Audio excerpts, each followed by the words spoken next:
You might be wondering, what am I seeing on the screen right now? Chess art? No, this is definition of piece activity. All of White's pieces are at their maximal activation point where they control a bunch of squares. As you can see, the rook's on the 8th rank, 7th rank, queen is covering everything around it. The knights are in beautiful spots, covering all over the opponent's territory. Bishops, total overkill. The reason I put this position is to show the difference from a starting position and what you could end up in the future. So, what is piece activity in a nutshell? Well, it is when your piece becomes from a position of not so much scope to a position where it is at its best scope. So in this position, if we compare the knights, the knight on a1 is passive. It can only go 2 squares. It's in the corner. Squares that it controls aren't even the best.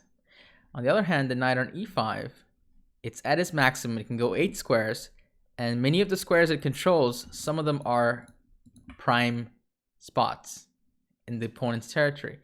So oftentimes this leads to double attacks, immediate material gains, potential tactics, etc. In the beginning of the game, as you can see, your pieces are very inactive. Only the knights can actually move.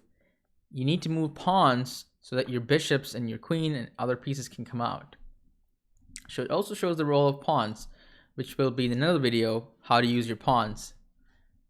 So let's do a series of 10 positions to explain piece activity. Now, feel free to treat it as a test. Pause at each video, keep track of your score, and let me know in the comments what you score out of the 10 positions I'm going to give you. Ready? Let's go. Test 1. In this position, I see that the material is equal. We have the same amount of pieces, but my rook is more active than the opponent's rook.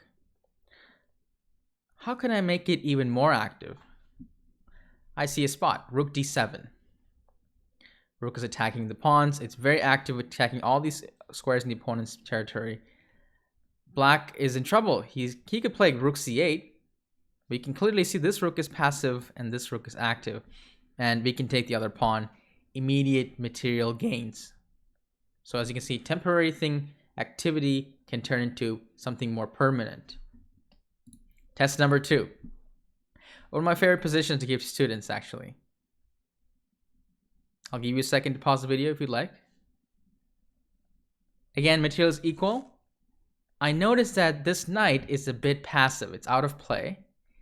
And he wants to activate it by going knight c4.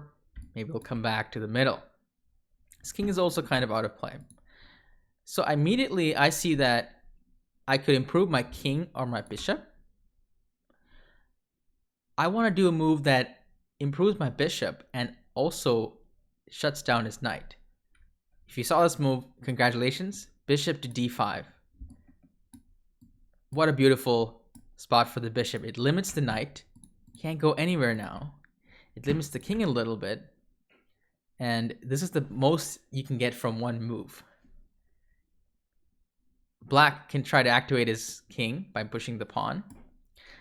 And now we should activate our king. And by the way, a trap piece is a vulnerable piece. It can be taken. All it takes is a matter of time to activate our king further. Black also tries to do so, but we are much faster. The knight is gone. So once again, the activity turning into something more concrete. Test number 3. Another situation where equal material. My king is a bit more active than Black's king. Can we activate it further? Yes, we can play king e5, and we're trying to make inroads into the opponent's position. So there's a standoff here. It's called opposition. If Black moves to the left, we can go over here and we make progress. Black moves to the right, we can go here, make progress over there. What if Black doesn't budge? Well, he has to make a move. Maybe he'll play a6. Well, fortunately, we have a rating move of our own, a4. And now black runs out of pawn moves, and he has to move the king somewhere, giving way for our king. So our king is more active now, and we get dividends immediately.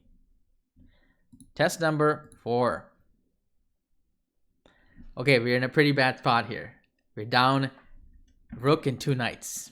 Not good. He's threatening checkmate. 2 ways. But will you believe it if I said white can come back and get a better position? What can we activate here? We only have 1 piece. Right now it's not doing so well. But we could. The queen is the best invader. Once the queen invades, usually it attacks multiple things. We get double attack, triple, even quadruple attacks. There we go. Triple attack, check. And another one. And another one. DJ Khaled. And we win all these pieces in like 4 moves. We just got half of their pieces and we're winning. We're higher material now. So activating the queen really got us like 11 points in 4 moves. Test number 5. Keeping count. All right, I'm going to give you a small hint for this one because from now on it's going to be more towards shutting down the opponent's pieces, so making them passive, deactivating them. Right now, looks like our pawn's in danger, but his bishop is kind of bad on a8. It would like to come to d5, has more scope in the center. Eureka, we have a move to solve both of these issues. We can play c6, and this move essentially it's like winning a whole bishop because black's bishop on a8 is now shut down, and it's kind of like a 2 versus 1 scenario on this side of the board. And we can easily overpower the king and maybe turn one of our pawns into a queen. So nice job if you found the c6 move, shutting down the opponent's bishop permanently. Test number 6. Once again, a pretty equal position. But if you look at the piece positioning, black is passive in the corner of doom, as I teach my kids, students. We are more active. We can't really stop the knight from coming active, but we could stop the king. So if you found this move, good job. Knight f6. Really nice move. Limiting the king. It's really trapped now. Black activates the knight. And now we should activate the other piece. Since this is at maximum, we should activate the one that is not at maximum. And eventually, we will try to invade with our king and either go this direction or this direction. And white should be able to win this game. Number 7. Okay. Equal material again. I think black's trying to get his knight active. We can do a good move here to stop that. f5. And not only did we stop the knight from being active, we have a new place for our knight to become even more active on d4. Black plays king e7, trying to get a square for his knight. We immediately go knight e6, and the active knight on e6 immediately gives us material. Turns into a tactic, double attack. Number 8. This is a nice one. Black is trying to get our pawn. What would you play here as white? The most obvious move is bishop, pawn takes a5. But then black can check, and his rook is quite active. If you're not careful, I mean, we can even lose the game now, right? So that doesn't cut it. White has a pretty clever move here, b5. Surprisingly, we've actually completely shut down black's rook. It's trapped between the pawns. In a rock and a hard place. The rook is immobile, inactive, and in essence, that means it's very vulnerable. we can already start making plans to collect this rook by activating our king. Okay, black tries to save the king. With his king, I mean, save the rook with his king. Now, we could just go for the rook right now, but it's kind of like extra credit. What should you do here? Rook d1. Activate your rook and deactivate. Oftentimes, it's a very common thing. When you improve a piece of your own, you limit the opponent's piece in that area as well. Black can do nothing but wait. Okay, but if I go here, now he can cross over. We block our own rook. Is there a better way to do this? Yes. Let's build a bridge. Let's go underneath the rook. And black can do nothing but wait. And then we just collect the rook. So that rook that we stopped, we can eventually come and grab it. Even if we didn't grab it, we should be able to win without it. But just making that temporary advantage into a permanent one, it's like insurance policy. Number 9.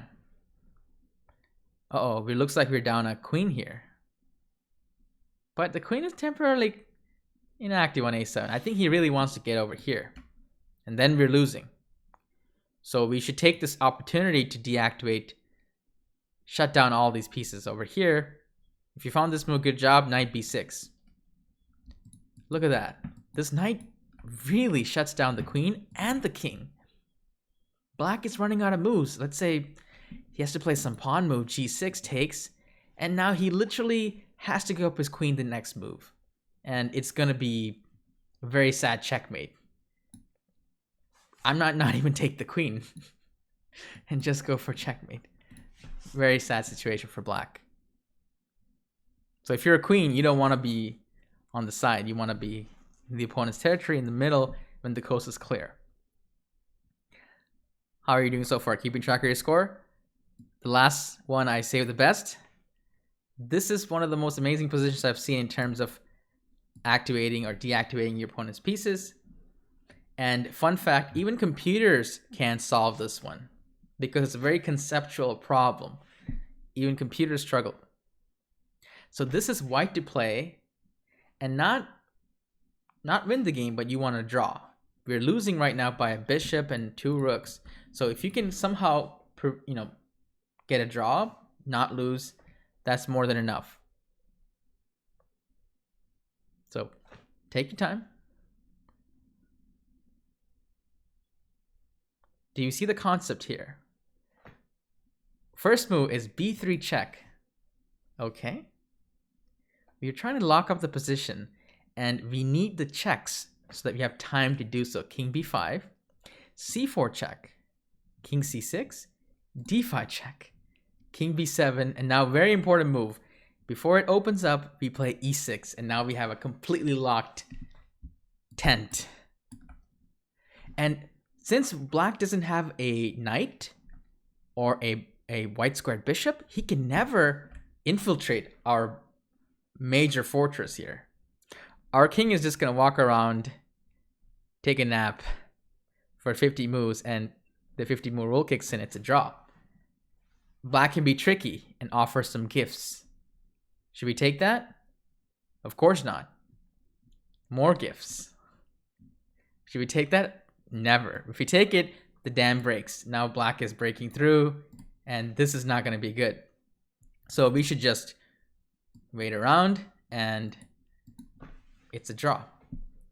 It's a beautiful puzzle here. It shows how pawns can limit activity of the pieces. Your pawns and your opponent's pawns have a huge role in this. So this could be a topic of another video, how pawn breaks, pawn trades affect the scope of your pieces. In summary, piece activity is one of the most important strategies in chess. When there's no immediate tactics, something that you can take or defend immediately and you don't know what to do, a question you can ask yourself is, what is my worst placed piece? Can I activate it? And oftentimes this question will lead you to the right move. How do you score in the puzzle? 10 out of 10? Let me know how you did. See you in the next video.